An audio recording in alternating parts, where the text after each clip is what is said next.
están? Bienvenidos a Francamente. Hoy día vamos a explorar la vida de los bomberos, vidas entregadas, pasión, riesgo y esperanza. Y además conversar de eso en estos momentos donde hay tanto riesgo, ¿no? Y a veces es bueno como decir, pucha, hay poblaciones como los bomberos, ¿no? Que tienen una pasión tan grande, una vocación tan grande, que ahora viven doble riesgo. Mucho más riesgo, ¿no? Porque siempre ha habido los riesgos de siempre y ahora se suma este riesgo mortal que es el COVID, ¿no? Exactamente. Y para eso vamos a hablar con el capitán Enrique Nolte, que él es parte del Cuerpo de Bomberos Voluntarios del Perú y es la quinta generación, es decir, él viene de su tatarabuelo también fue bombero y justamente ha escrito este libro que se llama Vidas Entregadas, ¿no? Y bueno, primero bienvenido Enrique a Francamente y quería preguntarte sobre una de las tres palabras que hemos mencionado en el programa, que tiene que ver con el riesgo, ¿no? ¿De qué manera te puede llamar o esta vocación por ser bombero corriendo estos riesgos que me imagino que a tu familia siempre le han preocupado? ¿Qué tal? ¿Cómo están Javier y Natalia? Mucho gusto, muchas gracias por recibirme en su programa. Bueno, efectivamente, el tema de riesgo es una palabra que acompaña al término bombero voluntario o rentado en el Perú o en cualquier otra parte del mundo. Las estadísticas en la mayor parte de los países industrializados, incluyendo Estados Unidos, revelan que es la profesión que tiene mayor riesgo, mayor que la policía, mayor que cualquier otra profesión.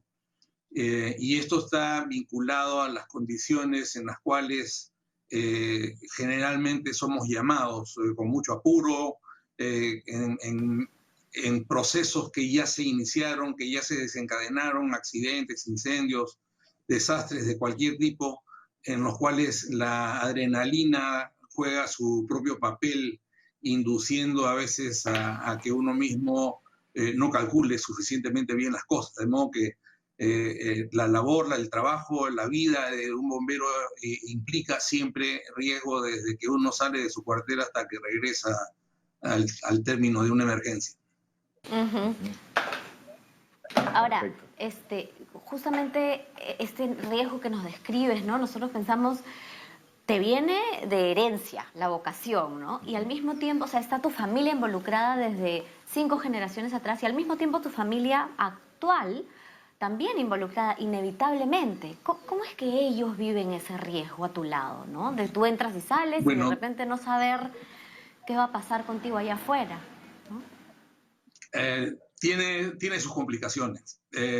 A ver, mi tatarabuelo comenzó la historia siendo todavía joven, fue parte de la gente que fundó la Bomba Unión Chalaca del Callao el año 1860 y el año 1890 o 91 fue comandante de esa compañía.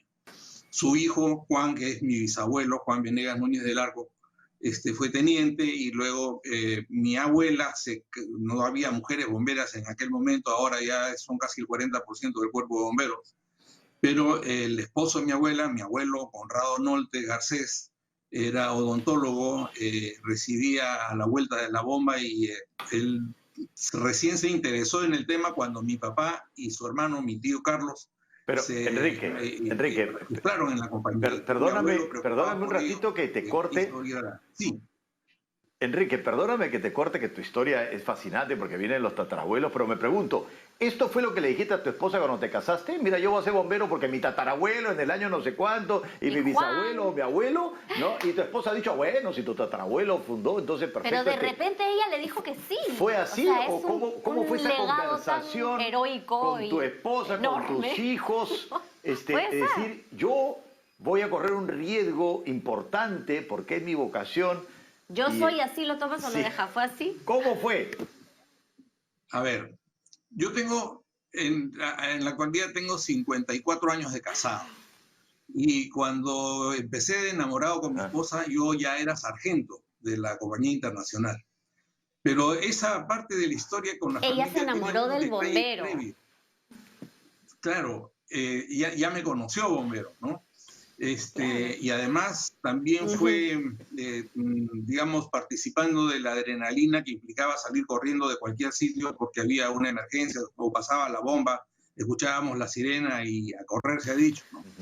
Pero lo interesante del caso es que el problema de ser o no ser venía un poco de atrás, porque mi mamá le condicionó a mi papá que no nos llevara, cuando tuvieran hijos, cuando mi papá le pide matrimonio a mi mamá, ella le dice, entre las, no sé, pues las condiciones, llamémosle así, porque es un poco duro decirlo de esa manera, pero dijo, no vas a llevar a mis hijos. La entiendo profundamente a tu mamá, la entiendo. Al mismo tiempo agradezco que te dediques a esto. El pobre viejo se quedó calladito, lo único que teníamos a la vista era su casco que está ahí atrás mío, que es una réplica del que él tuvo, y su álbum de fotografías que siempre lo mirábamos con mucha admiración, con mucha emoción, además.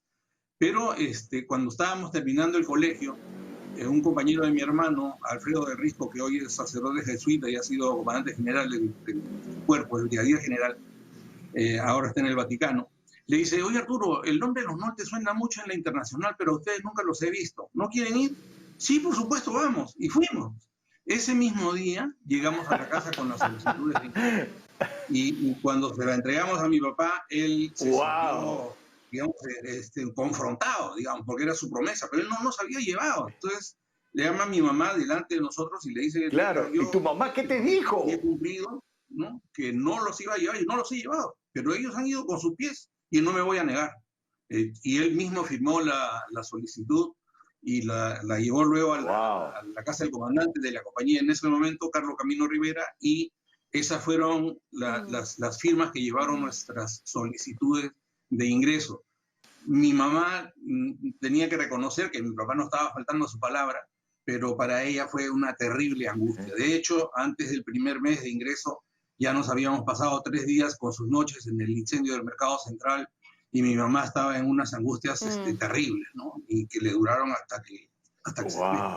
Y esa angustia no te, digamos, no te corta, porque yo me acuerdo una vez cuando conversando con bomberos que el riesgo no es solamente consecuencia de la vocación, sino es la vocación misma. Es decir, que me contaban los bomberos que cuando no había incendios se aburrían y decían, no, día, que está muerta la noche, no hay actividad, ¿no? ¿Eso es verdad? O sea, que parte del riesgo es lo que te llama. A ver, la adrenalina es adictiva. Pero, a ver, cuando yo ingresé el año 64, nuestro promedio de emergencias al año era, digamos, 500. Ahora estamos alrededor de 8.000. Yo ya estoy en retiro, yo no estoy, además, ni siquiera puedo entrar a mi cuartel porque con el COVID las normas son muy estrictas para todas las personas que somos de riesgo. Pero en aquel tiempo el funcionamiento era completamente diferente. La compañía era un círculo de amigos de todas las edades, donde habían muchas tradiciones, habían temas inagotables de conversación, además teníamos campeonatos de canasta, de fulbito, de cosas. No había chance de aburrirse. Además, en el tiempo que nosotros no estamos en un incendio, buena parte la pasamos preparando las máquinas, cargando combustible, enrollando las mangueras de nuevo o lavando las que se han ensuciado. O sea, hay muy poco tiempo de aburrirse. Por supuesto, cuando hay un incendio es muy fuerte y todo el mundo quiere salir corriendo, y sí hay una emoción, hay una carga, porque entre otras cosas uno nunca sabe qué se va a encontrar. Y en el fondo, con el tiempo, uno va interiorizando con más claridad que tal vez no regrese. Bueno, está usted compartiendo con nosotros claramente la pasión, ¿no? Y entiendo, ¿no? Compartir algo que vale la pena, que es salvar vidas, y mientras no hayan peligros, bueno, es esa camaradería de celebrar la vida, así es lo que siento, ¿no? Pero volvemos al riesgo, ¿no? Porque el riesgo en este contexto ha cambiado. Ha cambiado porque ya no solamente es el fuego y el peligro conocido, sino es un nuevo peligro. Sin embargo, faltan manos, pasan cosas y se requieren siempre personas como ustedes, los bomberos o cualquiera, los policías, todos están colaborando a la hora que se necesita apoyo para emergencias de COVID, ¿no? Claro. ¿Cómo es que usted enfrenta esto ahora? Exactamente. El riesgo, ¿no? Bueno, el virus, pues, es un enemigo silencioso. Y en mi compañía y todas las compañías hacen lo posible, además de lo que reciben del Estado, en adquirir cada quien lo que puede de equipos, de todas las formas de protección posible.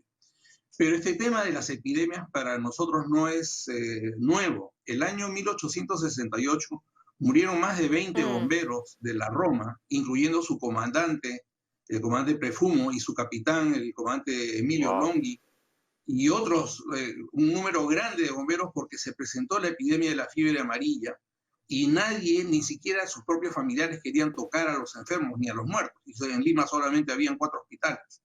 Entonces el alcalde de Lima lanza un pedido de apoyo, de auxilio, y contesta la bomba Roma, que no solamente lleva a los que nadie quería tocar, a los hospitales que quedaron colapsados, sino que habilitan una parte de su propio cuartel para atender a los enfermos. Y en ese esfuerzo se contagiaron y se murió una cantidad considerable, ¿no? Nosotros en este momento todavía el cuerpo está haciendo la evaluación de cuántos son por acto de servicio, se han contagiado de alguna otra manera, pero ya van como 38 bomberos que han caído, además de más de un 100 que se han enfermado en distintos momentos, ¿no? Que sí, pues es parte de nuestro riesgo. Es verdad que es parte de nuestro riesgo. Y dime, y cuando ha habido estas pérdidas, ¿no? Que me imagino que has tenido muchas pérdidas cercanas a lo largo de toda tu vida como bombero, de amigo, de gente cercana, ¿no te ha hecho como repensar tu vocación? ¿Tu familia no hacía que sus miedos crezcan más? ¿Cómo abordabas las pérdidas que puedes haber tenido de compañeros tuyos en tantos años que tienes de bombero? De mi compañía no tenemos fallecidos, excepto uno que murió quemado tratando de sacar a 2 damas que estaban en su automóvil cuando regresaban del trabajo en un accidente que hubo en Puente Piedra. Él era conocido, era un par de años menor que yo, y es muy doloroso, siempre es muy doloroso. Cuando ha sido recientemente la pérdida de estos colegas de la bomba Roma en el incendio del Agustino, igual el dolor lo sentimos intensamente, pero yo diría que nos refuerza un poco en la vocación, porque ellos son el camino probable que está ahí a la vista, y por doloroso que sea, de alguna forma hay un sentido de gloria similar a de los héroes que caen en batalla, ¿no? Además, mi papá, desde toda la vida y hasta la última entrevista que le hicieron 3 meses antes de fallecer, decía, uno es bombero hasta la muerte. O sea, una vez que uno ya se hizo bombero, es bombero hasta la muerte, no importa cómo llegue. Y de hecho a nosotros nos pidió que le pusiéramos de mortaja su uniforme rojo y lo sacáramos de la compañía, y así fue, ¿no? Entonces, yo pienso que es... Me dejas pensando en que, pero ¿sabes qué? Perdóname que te corte, pero me dejas pensando en el heroísmo.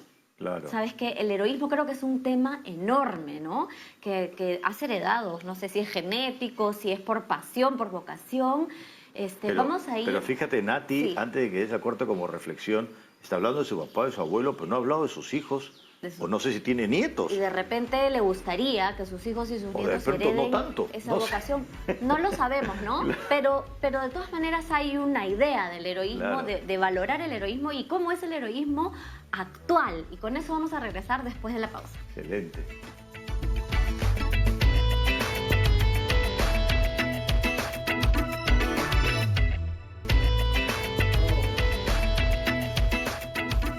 Seguimos aquí en Francamente conversando sobre la vida de los bomberos, ¿no? Vidas entregadas, pasión, riesgo y esperanza. Y justamente, comandante, estábamos reflexionando sobre el heroísmo que usted mencionó, ¿no? Que puede ser para algunos motivos de salir corriendo, yo prefiero no arriesgar mi vida, y para otros una gran motivación, ¿no, Enrique? Me parece que para ti es una enorme motivación, pero cuéntanos cómo tú entiendes el heroísmo de hoy en día, porque es distinto al de Miguel Grau, al de Boloñés y los héroes nacionales. ¿Cómo es el heroísmo para ti hoy?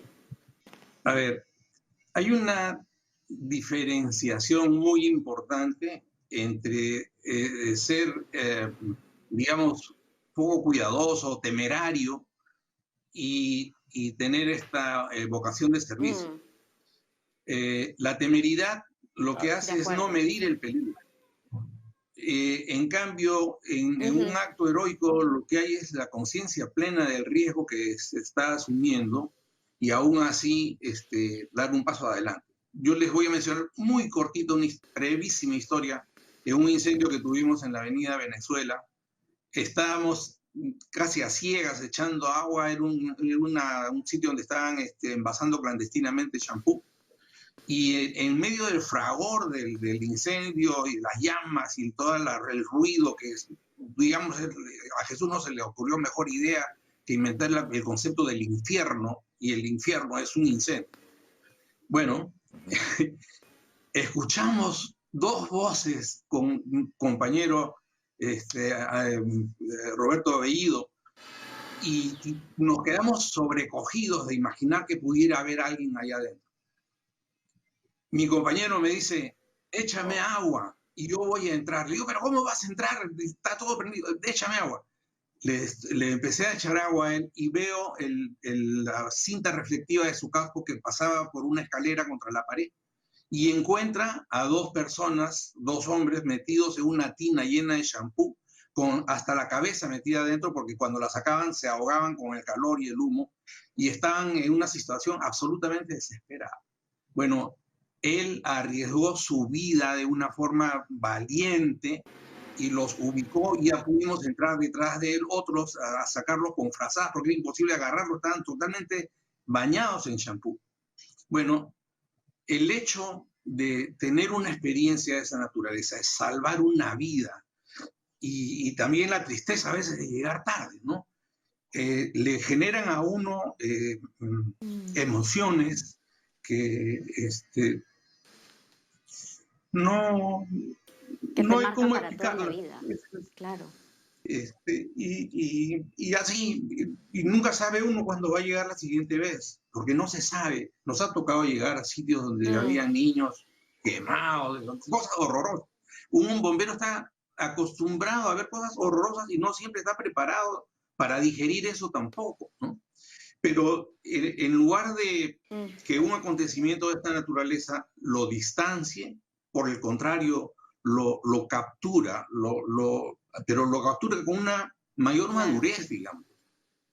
Mira, Enrique, hablas y te conmueves y nos conmueve. Totalmente, sí. Porque habla de cómo se han salvado estas vidas de personas que además no conoces sus nombres probablemente, ¿no? Porque el bombero, como dices tú, saquea 2 hombres, o cuántas vidas ha salvado, y después no hay mayor vínculo, no conoces necesariamente su nombre, quizás hasta ni sea relevante, ni siquiera esa persona sabe quién es el ser humano que está detrás del casco. Entonces, ¿cuánto porque has hablado esto mientras te conmovía, cuántas vidas de alguna manera has salvado y qué tanto eso que te conmueve es lo que te mueve a continuar? La verdad es que no tengo una cuenta, no son muchas tampoco. Hay compañeros míos que han tenido más actividad, en fin, pero yo creo que con los dedos de una mano tal vez hasta me sobren, pero cada vez es eso, ¿no? Es una vida. Aún tengo el recuerdo de una señora en un incendio en Jesús María. Su niñito estaba, ella suponía que estaba en el medio del incendio, y después no era así, pero solamente el hecho de llevarle a su hijo y decir, acá está, aunque el niño no estaba en un ritmo inmediato, estaba en otra parte, pero igual, claro, estas satisfacciones o estos momentos, es un laboratorio de emociones en realidad, porque de pronto están en la absoluta desgracia. Lo encontraste al niño, de repente... Claro, pero es que estaba en otro barrio. Yo recuerdo mucho ese incendio porque estuve con mi papá esa vez. Rompimos con las hachas muchas puertas de ese edificio, porque la madre estaba en tal estado de desesperación que no atinaba a decir dónde estaba. Entonces, después calladitos fuimos a devolver las hachas. Sigo pensando, Enrique, pero, no sé, Senati. Sí. Sí, sigo pensando en tus hijos. yo sigo pensando en el COVID, Ah, la verdad. O sea, pienso en o sea, ¿qué piensas tú? Porque tenemos todo tipo de comportamientos sociales hoy en día, ¿no? La gente que entrega todo por salvar y la gente que no hace nada por cuidar a los demás, claro, ¿no? O sea, ¿cómo lo ves tú, no? es como la esta actitud idea de que el opuesta al COVID no bombero, mata ¿no? solo, ¿no? Claro. Bueno, el otro día tuve oportunidad de conversar con los padres de una señorita caída en Iquitos y después también con la hermana de un seccionario Merlo del Callao. Y ellos han fallecido por COVID. En un caso está ya muy claro dónde fue el contagio será puesto en la lista que corresponda. Pero digamos, es mucho peor ir a un sitio donde hay un enemigo que uno no puede ver, como es el caso de un virus, de dónde pudiera venir el contagio, ¿no es cierto? Si uno tiene que auxiliar a una persona que está herida y aun cuando tenga toda la indumentaria a la mano, no siempre se la puede acomodar o se te desacomoda cuando estás actuando, ¿no? Estos colegas míos que han estado en este rescate que ha habido en ese derrumbe en la avenida Bancay hace unos días, han estado todo el tiempo tratando de estar protegidos, pero a la vez necesitaban las manos libres. El casco tiene un sitio y por un lado molesta, por otro lado protege. Hay unas complicaciones que parecen tontas, pero que están allí y una falla, y en este caso pequeñita, puede ser suficiente para que haya la adquisición pues, de un contagio. Por eso hay reglas muy estrictas para evitar los que somos de alto riesgo de asistir a los cuarteles. ¿Y tus hijos, Enrique? ¿Tienes hijos bomberos? ¿Tienes nietos? No sé, cuéntanos un poquito cómo siguen las siguientes generaciones, si es que hay un elemento genético, como Nati comentaba. Y si en eso radica la esperanza de la que habla tu libro. Ni mis hijos ni mis nietos son bomberos. Tengo 4 hijos, 2 varones, 2 mujeres, ya son mayores. Tengo 8 nietos y tampoco. Pero ¿qué sucedió con mis hijos? No lo digo como excusa, sino que es una explicación que yo me he dado. Ellos fueron con nosotros a la bomba durante toda su infancia. Durante las Navidades y Años Nuevos, mi esposa, nuestros hijos, todos nos íbamos a la bomba y otros amigos con sus familias llegaban también. Y ellos se quedaban en el cuartel a las 7, 8 de la noche, empezaban las emergencias sin cesar hasta las 7, 8 de la mañana, sin parar, y cuando regresábamos ya todo el mundo se había ido y demás, pero ahí estábamos juntos. Cuando ellos nacieron, yo los registré en la bomba, los hice porque se acostumbraba en ese tiempo. Ahora eso ya no se puede hacer. Pero en el tiempo que ellos tenían que haberse enamorado, digamos que es cuando uno tiene 14, 15 años, que quiere ser héroe, que quiere que la adrenalina también y las hormonas se lo empiezan a comer vivo, yo estaba estudiando en Estados Unidos. Estuve 4 años haciendo un posgrado allá y cuando regresamos ya cada uno venía un poco con planes universitarios y todas las universidades que ellos escogieron estaban muy lejos de mi compañía que está en Breña. Gaspar el mayor fue a la Universidad Agraria, Lorena fue a la Universidad de Lima, a la Universidad Ricardo Palma a estudiar arquitectura, el tercero fue a la Universidad de Lima. Todo en su vida se trasladó a otro sitio. Entonces ellos son internacionales hasta la pepita del alma, pero no son bomberos porque no llegó su momento. Y después cuando regresamos del posgrado ya habían otros intereses, otros temas, y en realidad no les daba tiempo ya de moverse. Cuando yo podía irme con mucha facilidad, vivía en San Miguel y en ese tiempo el tráfico era mucho más sencillo que ahora. Y mis nietos, 5 de ellos ya están estudiando fuera ahorita y probablemente las 3 que quedan seguirán el mismo camino. No sé si allá se interesa. ¿Y eso, Enrique, ellos, te da tranquilidad o un poquito de pena? Me da pena, me da un poco de pena. Mis hermanos, por ejemplo, sus hijos y sus nietos, todos son bomberos. Y me parece muy bien, pero no ha sido mi situación. Yo jamás presioné. No, que tú tienes que ser, ni que pena tampoco. Esta es la primera vez que confieso que sí siento pena.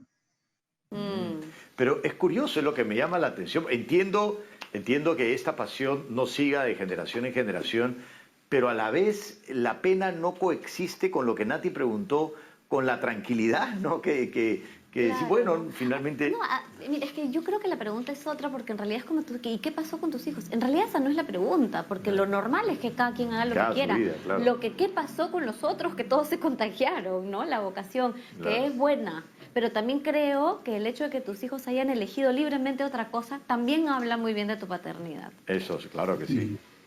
Claro que sí. Libertad. Libertad, ¿no? Y de hecho cada uno tiene una profesión Exacto. completamente diferente al otro.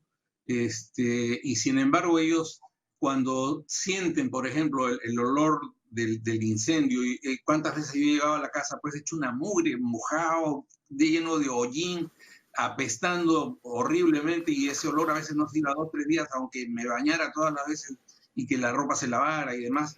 Y ese olor, cuando ellos lo sienten una suerte de nostalgia, lo cual es curioso, ¿no? Porque finalmente cuando yo estaba fuera en un incendio, yo estaba en la casa, pero si era hora de aburrirse, se aburrían, ¿no?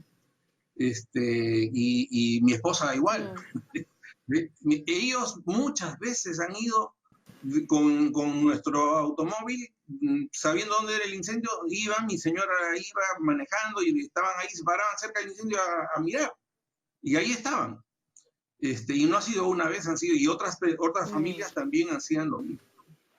Yo espero servir hasta el último de mis días, donde me toque servir. Ahora ha sido sentado acá en el escritorio, recorriendo bibliotecas, cementerios, compañías, cualquiera. Lo que me pida a mí el Cuerpo de Bomberos y mi compañía, la Internacional, yo estaré siempre dispuesto a servir. Y esa es una inmensa alegría, es parte innegable, inseparable de toda mi vida. Wow. Maravilloso, Enrique. Te agradecemos muchísimo tu presencia en Francamente y haber hablado francamente. Sí. Muchísimas gracias y felicitaciones por tu libro. Listo, gracias. Muchas gracias. Muy agradecido. Hasta luego. Chao, Enrique. ¿Cómo contagia esta actitud, no? Sí. Esta actitud. Pero ese es el propósito, ¿no? Es el encontrarle un sentido a lo que haces. Es para qué haces lo que haces, claro, ¿no? Y él encuentra, por supuesto, un profundo sentido en salvar vidas. Claro, ¿no? Y además la palabra bombero voluntario. O sea, voluntario. Es por su propia voluntad. Claro, porque en otros países sí reciben salario, pero acá son todos voluntarios. Y muchas veces, que eso no lo hemos indagado, pero cuando hemos conversado con bomberos a veces dicen, tampoco nos interesaría que nos paguen, es decir, que realmente quieren como que sea voluntario, ¿no? Y esta pasión que es realmente contagiosa de parte de Enrique. Que pide de parte de nosotros como población minimizar dentro de lo que podamos el riesgo, ¿no? Exactamente. Siempre, de salud, mascarilla, de incendios, de todo. Exactamente. Pero sería bonito también, Nati, para terminar, es que, ok, no todos somos bomberos, pero podemos tener la actitud de bombero, ¿no? Esta actitud apasionada y entregada que hay que tener, como dices tú, en este momento de pandemia. Sí. Bueno, muchas gracias por acompañarnos hoy día y con nosotros. Hasta la próxima en Francamente. Listo. Chao, chao.